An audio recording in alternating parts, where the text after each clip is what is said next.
Hello everyone, welcome to today's recipe 310కి స్వాగతం. Friends, ఈరోజు మన ఛానల్లో బాదం మిల్క్ ఎలా ప్రిపేర్ చేసుకోవాలో చూపించబోతున్నాను. వీడియో చివరి వరకు చూసి నచ్చినట్లయితే మాత్రం తప్పకుండా ఒక లైక్ ఇవ్వండి.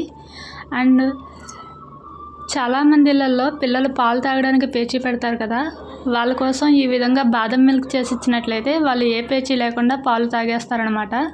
దానికోసం ఒక 100 గ్రాముల బాదం పప్పు తీసుకుని నైట్ మొత్తం నానబెట్టి ఉంచుకోవచ్చు. లేదు అంటే 1 లీటర్ నీళ్ళు మరిగించుకొని అందులో 100 గ్రాముల బాదం పప్పు నానబెట్టుకుని అరగంట సేపు పక్కన పెట్టుకొని తర్వాత పొట్టు ఒలుచుకుంటే చాలా ఈజీగా వచ్చేస్తాయి అన్నమాట. సో ఇప్పుడు ఒక మిక్సీ జార్ తీసుకొని ఈ ఒలిచిన బాదం అందులో వేసుకొని ఒక అర గ్లాస్ వరకు పాలు పోసుకోవాలి. తర్వాత వీటిని మిక్సీ పట్టుకోవాలి.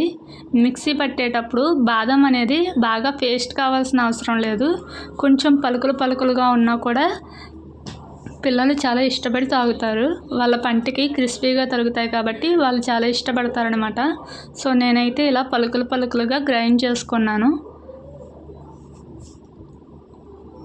తర్వాత స్టవ్ వెలిగించి ఒక గిన్నె పెట్టుకొని అందులో ఒక అర లీటర్ వరకు పాలు పోసుకోవాలి.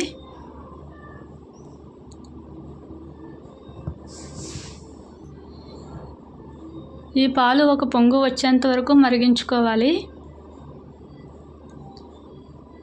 ఇలా ఒక పొంగు వచ్చిన తర్వాత మంటను మీడియం ఫ్లేమ్లో పెట్టుకొని మనం ముందు గ్రైండ్ చేసి ఉంచుకున్న బాదం పేస్ట్ని వేసుకోవాలి.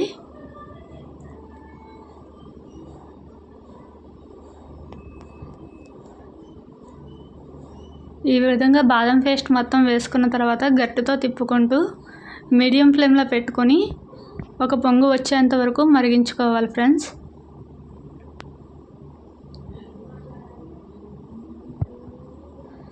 ఇందులో ఒక అరకప్పు వరకు పంచదార వేసుకున్నాను. పంచదార అనేది తీపి మీరు ఎంత తీపి తింటారో దాన్ని బట్టి వేసుకోవచ్చు.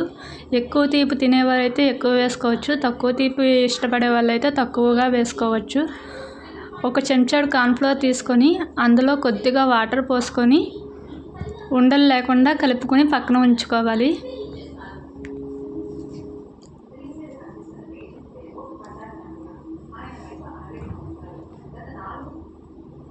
ఈ విధంగా కలిపి పక్కన పెట్టుకున్న తర్వాత మనం పాలు అయితే ఒకసారి టేస్ట్ చూసుకోండి. మీకు తీపి సరిపోలేదు అనిపిస్తే కనుక ఇంకా కొంచెం పంచదార అయితే వేసుకోవచ్చు. నాకు ఇంకా కొంచెం ఉంటే బాగుంటుంది అనిపించి కొద్దిగా పంచదార వేసుకున్నాను. తర్వాత ఇందులో మనం కలిపి పెట్టుకున్న కార్న్ఫ్లోర్ మిక్సర్ని కూడా ఇందులో వేసుకొని కలుపుకోవాలన్నమాట. ఇలా వేసి కాసేపు కలుపుతూ ఉండాలి. ఒక 5 నిమిషాల పాటు మరిగించుకున్న తర్వాత పాలు అనేవి కాస్త చిక్కబడతాయి. ఇందులో మీ దగ్గర ఉన్నట్లయితే చిటికెడు కుంకుమ పువ్వు వేసుకోవచ్చు, న్యాచురల్ కలర్ వస్తుంది. లేదు మీ దగ్గర కుంకుమ పువ్వు లేదు అనుకుంటే కనుక చిటికెడు పసుపు కూడా వేసుకోవచ్చు. పసుపు వేసిన పాలు కూడా ఆరోగ్యానికి చాలా మంచివి కాబట్టి చిటికెడు పసుపు వేసుకోవచ్చు. నేనైతే చిటికెడు పసుపు వేసుకున్నాను. ఇప్పుడు స్టవ్ ఆఫ్ చేసుకోవాలి. ఇవి గోరువెచ్చగా చల్లారేంత వరకు ఉంచుకొని తర్వాత 1 గంట పాటు ఫ్రిడ్జ్లో పెట్టుకుంటే బాగా కూల్ అవుతుంది. అప్పుడు ఒక గ్లాస్లోకి సర్వ్ చేసుకోవచ్చు. ఫ్రెండ్స్,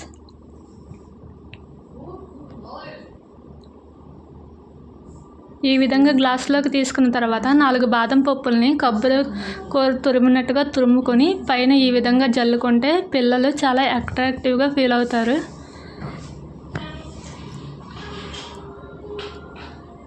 సో మన బాదం మిల్క్ అయితే రెడీ అయిపోయింది.